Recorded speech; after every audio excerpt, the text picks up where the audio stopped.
India America ബന്ധം കൂടുതൽ ഊഷ്മളമാവുന്നതിന്റെ വിവരങ്ങളാണ് പുറത്തു വരുന്നത്. ഒരു പുതിയ കരാറുമായി ബന്ധപ്പെട്ട ചില വിവരങ്ങൾ നമുക്ക് അറിയാൻ സാധിക്കുന്നുണ്ട്. എന്താണ് ആ വിവരങ്ങൾ? ഇന്ത്യ അമേരിക്കയും തമ്മിൽ വ്യാപാര കരാറിനെ ചൊല്ലിയാണല്ലോ ഈ കോലാഹലം അത്രയും. കഴിഞ്ഞ ഫെബ്രുവരി മുതൽ തുടങ്ങിയതാണ് ഇന്ത്യ അമേരിക്കയും തമ്മിലുള്ള വ്യാപാര ഉടമ്പടിക്കായിട്ടുള്ള ചർച്ചകൾ. ഇതുവരെ 5 റൗണ്ട് ചർച്ചകൾ പൂർത്തിയാക്കി. 6ാമത്തെ റൗണ്ടിന് മുമ്പ് തെറ്റിപ്പിരിഞ്ഞു എന്നുള്ളതാണ് വാസ്തവം.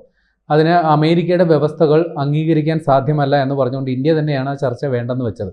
ഈ 6ാമത് റൗണ്ട് ചർച്ചകൾ ഓഗസ്റ്റിൽ നിശ്ചയിച്ചിരുന്നതാണ്. അപ്പോഴത്തേക്കാണ് ട്രംപ് കയറി വന്നിട്ട് ഇന്ത്യക്കെതിരെ 25% താരിഫ് പിന്നീട് അത് 50%ആയിട്ടൊക്കെ വർദ്ധിപ്പിച്ചത്. അതോടുകൂടി ചർച്ചകൾ വഴി പിരിഞ്ഞു. പക്ഷേ ഇപ്പോൾ അമേരിക്കയ്ക്ക് ബോധം ഉദിച്ചു. ഇന്ത്യയെ പിണക്കി നിർത്തിയാൽ അത് ഇന്ത്യക്ക് മാത്രമല്ല അമേരിക്കയ്ക്കും അതിൻ്റെ പ്രശ്നങ്ങൾ ഉണ്ട് എന്ന് മനസ്സിലാക്കി ഇപ്പോൾ അമേരിക്ക ചർച്ചകൾക്ക് സന്നദ്ധമായി മുന്നോട്ട് വന്നിട്ടുണ്ട്. അവരുടെ ചീഫ് നെഗോഷിയേറ്റർ, അതായത് ഇന്ത്യയുമായിട്ടുള്ള വ്യാപാര ഉടമ്പടികൾ സംബന്ധിച്ച് ചർച്ച ചെയ്യേണ്ട ആൾ, അയാളുടെ പേര് ബ്രണ്ടൻ ലിഞ്ച് ആണ്. ഇയാളിപ്പോൾ ഡൽഹിയിലുണ്ട്. ഇന്ത്യയുമായിട്ടുള്ള വ്യാപാര ഉടമ്പടികൾ സംബന്ധിച്ച് ചർച്ചകൾ പുരോഗമിച്ചുകൊണ്ടിരിക്കുകയാണ്. ഇതിനിടയിൽ ഒരു സംഗതി ഉണ്ടായി. ഇന്ത്യയുടെ സാമ്പത്തിക ഉപദേഷ്ടാവ്, അദ്ദേഹത്തിൻ്റെ പേര് അനന്ത നാഗേശ്വർ എന്നാണ്. പുള്ളിക്കാരൻ പറയുകയാണ്, ഇന്ത്യയും അമേരിക്കയുമായിട്ടുള്ള വ്യാപാര കരാർ അത് ഏറിയാൽ ഒരു 8 ആഴ്ച, പരമാവധി 10 ആഴ്ചയ്ക്കുള്ളിൽ നടപടിയാകും എന്നുള്ളതാണ് അദ്ദേഹത്തിൻ്റെ ഒരു നിഗമനം. പക്ഷേ ഇപ്പോഴും നമുക്കൊരു വ്യക്തതയില്ല. ഈ അമേരിക്കൻ പ്രസിഡന്റ് ട്രംപ് ഇന്ത്യക്ക് 50% വരെ താരിഫ് ഇപ്പോൾ നിലവിൽ ചുമത്തിയിട്ടുണ്ട്. ഇതുകൂടാതെ ഇപ്പോഴും ഇന്ത്യ റഷ്യയിൽ നിന്ന് ക്രൂഡ് ഓയിൽ വാങ്ങുന്ന നിർത്തിയിട്ടൊന്നുമില്ല. ഇപ്പോൾ ട്രംപ് ഇപ്പോൾ ആവശ്യപ്പെടുന്നത്, ഇപ്പോൾ നാറ്റോ സഖ്യ രാജ്യങ്ങൾക്ക് അടക്കം ആവശ്യപ്പെടുന്നത്, റഷ്യയിൽ നിന്ന് ക്രൂഡ് ഓയിൽ വാങ്ങുന്ന രാജ്യങ്ങൾക്കെതിരെ 50 മുതൽ 100% വരെ നികുതി ചുമത്തണമെന്നാണ്. ഇതാണ് അമേരിക്കയുടെ പ്രഖ്യാപിത നിലപാട്. അപ്പോൾ അങ്ങനെ ഒരു നിലപാടിരിക്കെ ഇന്ത്യയോട് എത്രമാത്രം അമേരിക്ക കോംപ്രമൈസ് ചെയ്യും? ഇപ്പോൾ 50% നിലവിലുള്ള താരിഫ് എത്രയിലേക്ക് പോകും? ഇന്ത്യയെ സംബന്ധിച്ച് ഒരു 10 മുതൽ 15% വരെ ആണെങ്കിൽ ഇന്ത്യ അത് അംഗീകരിക്കാനാണ് സാധ്യത. കാര്യം ആ ലെവലിലൊരു താരിഫാണ് ഇന്ത്യ പ്രതീക്ഷിച്ചിരുന്നത്. പരമാവധി ഒരു 15 മുതൽ 20 വരെ ആണെങ്കിലും ഒരു പക്ഷേ ഇന്ത്യ അംഗീകരിച്ചെന്നിരിക്കും. പക്ഷേ ഈ 5ാം വട്ട ചർച്ചകളിൽ ഇന്ത്യ ഒരു 15 മുതൽ 20% വരെ ഉള്ള താരിഫ് പ്രതീക്ഷിച്ചിരിക്കുമ്പോഴാണ് ഇന്ത്യക്കെതിരെ കടുത്ത നിലപാടുകളുമായിട്ട് ട്രംപ് വന്നത്. അങ്ങനെ ആ ചർച്ച വഴിമുട്ടി പിരിഞ്ഞത്. പക്ഷേ ഇതിനിടയിൽ നമ്മുടെ ട്രംപ് ഇപ്പോൾ യു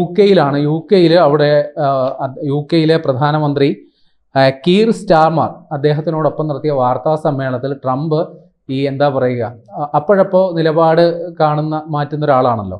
അദ്ദേഹം പറഞ്ഞ ഒരു വാക്കുകൾ ഇവിടെ പ്രസക്തമാണ്. അദ്ദേഹം പറയുന്നത് ഇങ്ങനെയാണ്: ഇന്ത്യയുമായിട്ട് നല്ല ബന്ധമാണ് ഇപ്പോഴും ഉള്ളത്.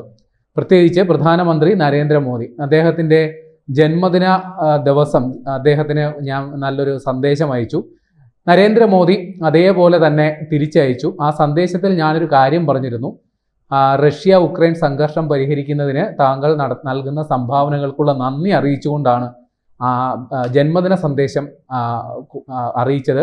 അതിന് പ്രധാനമന്ത്രി മോദി അതേപോലെ തന്നെ നല്ല രസകരമായ അല്ലെങ്കിൽ നല്ല ഭംഗിയുള്ള ഒരു മറുപടി തന്നെ എനിക്ക് തന്നു. ആ മറുപടിയിൽ അദ്ദേഹം നരേന്ദ്രമോദി ഉക്രൈൻ റഷ്യ സംഘർഷത്തിൽ ട്രംപ് നടത്തുന്ന സമാധാന ദൗത്യങ്ങൾക്കുള്ള പിന്തുണ അറിയിച്ചിട്ടുണ്ട്. എന്നിരുന്നാലും ഞാൻ ഇന്ത്യക്കെതിരെ താരിഫ് ചുമത്തി എന്നാണ് ട്രംപ് പറയുന്നത്. അതായത് ഈ ഡബിൾ സ്റ്റാൻഡേർഡ് എന്നൊക്കെ പറയുമല്ലോ, 2 വെള്ളത്തിൽ കാലി ചവിട്ടുക.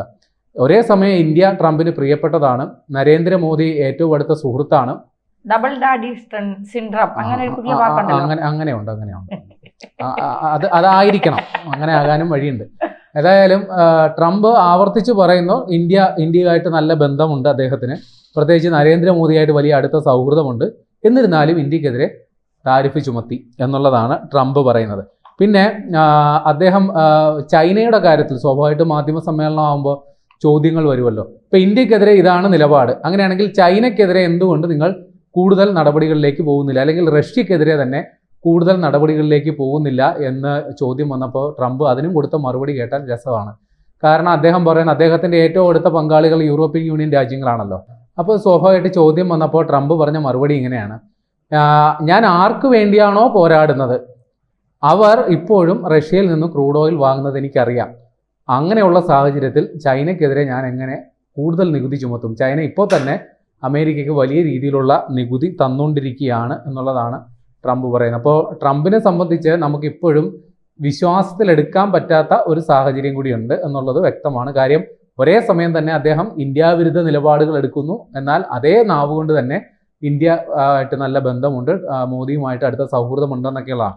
പക്ഷെ ഇതേ സമയം നമ്മുടെ പ്രധാനമന്ത്രി നരേന്ദ്രമോദി അദ്ദേഹത്തിൻ്റെ മുൻ നിലപാടുകൾ ഒന്നുകൂടി ശക്തമായി ആവർത്തിക്കുന്നു. മധ്യപ്രദേശിലെ ഈ വിശ്വകർമ്മ ജയന്തി ദിനം അതുമായി ബന്ധപ്പെട്ടൊരു പരിപാടി ഉണ്ടായിരുന്നു. ആ പരിപാടിയിൽ ട്രംപ് 2 കാര്യങ്ങളിലാണ് ഊന്നി പറഞ്ഞത്. ഒന്ന്, പതിവായിട്ട് ഇപ്പോൾ പാകിസ്ഥാനെതിരെ അദ്ദേഹത്തിൻ്റെ നിലപാട് പറയുന്നു. പക്ഷേ നമുക്ക് ഈ വിഷയത്തിൽ ഉള്ള കാര്യം കൂടി ഇപ്പോൾ പറയണമല്ലോ. അദ്ദേഹം നമ്മുടെ സ്വദേശി പ്രസ്ഥാനം, made in India, make in India, അതിനെക്കുറിച്ച് തന്നെയാണ് ഇപ്പോഴും പറയുന്നത്. അമേരിക്ക ഇത്തരത്തിൽ വലിയ വ്യാപാര യുദ്ധത്തിലേക്ക്, ഇന്ത്യയുമായിട്ട് വലിയ വ്യാപാര യുദ്ധത്തിലേക്ക് കടന്നപ്പോഴും അതിനെ നേരിടും എന്നുള്ള നിലപാടാണ് നരേന്ദ്രമോദി എടുത്തത്. ഇവിടുത്തെ കർഷകരുടെയും ചെറുകിട വ്യവസായികളുടെയും സംരംഭകരുടെയും താല്പര്യം സംരക്ഷിക്കാൻ വേണ്ടി എന്ത് വില കൊടുത്താണേലും അവരുടെ താല്പര്യം സംരക്ഷിക്കുമെന്നാണ് മോദി പറഞ്ഞത്. അപ്പോൾ അതേപോലെ ഇപ്പോഴും നരേന്ദ്രമോദി പറയുകയാണ്, നമ്മൾ സ്വദേശി പ്രസ്ഥാനം, മഹാത്മാഗാന്ധി ഏത് തരത്തിലാണോ ബ്രിട്ടീഷുകാർക്കെതിരെ സ്വദേശി എന്ന് പറയുന്ന മുദ്രാവാക്യം ഉയർത്തി പോരാടിയത്, അതേപോലെ തന്നെ നമുക്കിപ്പോൾ ഈ പറയുന്ന വ്യാപാര പ്രശ്നങ്ങൾ, പ്രതിസന്ധികൾ നേരിടാൻ വേണ്ടി സ്വദേശി എന്ന് പറയുന്ന ആ ഒരു ആശയം എടുക്കേണ്ടതുണ്ട്. നമ്മൾ എന്തു വാങ്ങുന്നോ ആ ഉൽപ്പന്നങ്ങൾക്ക് നമ്മുടെ ഇവിടുത്തുള്ള ഒരു ഇന്ത്യൻ്റെ വിയർപ്പും നമ്മുടെ നാടിൻ്റെ മണ്ണിൻ്റെ ഗന്ധവും ഉള്ളതായിരിക്കണം, അതിനുള്ള ശ്രദ്ധ ചെലുത്തണമെന്നുള്ളതാണ്. അപ്പോൾ നമുക്ക് ഒരു കാര്യം കൂടി പറയാം, ട്രംപ് ഏത് നിലപാടാണോ ഇങ്ങനെ മാറി മാറി ചവിട്ടിക്കൊണ്ടിരിക്കുന്നത്, പക്ഷേ ഇന്ത്യയുടെ കാര്യത്തിൽ ഒരേ ഒരു നിലപാടേ ഉള്ളൂ, ട്രംപുമായിട്ട് അമേരിക്കയുമായിട്ട് തൽക്കാലം ഒരു വിട്ടുവീഴ്ചയ്ക്കില്ല എന്നുള്ളത്. ഇപ്പോൾ നിലവിൽ ഇപ്പോൾ വ്യാപാര ചർച്ചകൾ നടക്കുന്നു. അത് വഴിമുട്ടാനായിട്ടുള്ള സാധ്യത പ്രധാനമായിട്ടുമുള്ളത് ഞാൻ നേരത്തെ പറഞ്ഞതുപോലെ 2 രാജ്യങ്ങളും തമ്മിലുള്ള താരിഫ് അത് എത്രയിലേക്ക് നിശ്ചയിക്കും, അതാണ് പ്രധാന കടമ്പ. അമേരിക്കയ്ക്ക് അവരുടെ കാർഷിക ഉൽപ്പന്നങ്ങൾക്ക് ഇന്ത്യൻ വിപണി കിട്ടിയേ തീരൂ എന്നുള്ളൊരു നിലപാടാണ് ട്രംപിനുള്ളത്. അതോടൊപ്പം തന്നെ നിലവിൽ ഇന്ത്യ പല ഉൽപ്പന്നങ്ങൾക്കും ചുമത്തിയിട്ടുള്ള നികുതി അത് വെട്ടിക്കുറയ്ക്കണം എന്നുള്ളൊരു നിലപാടുകാരനാണ് ട്രംപ്.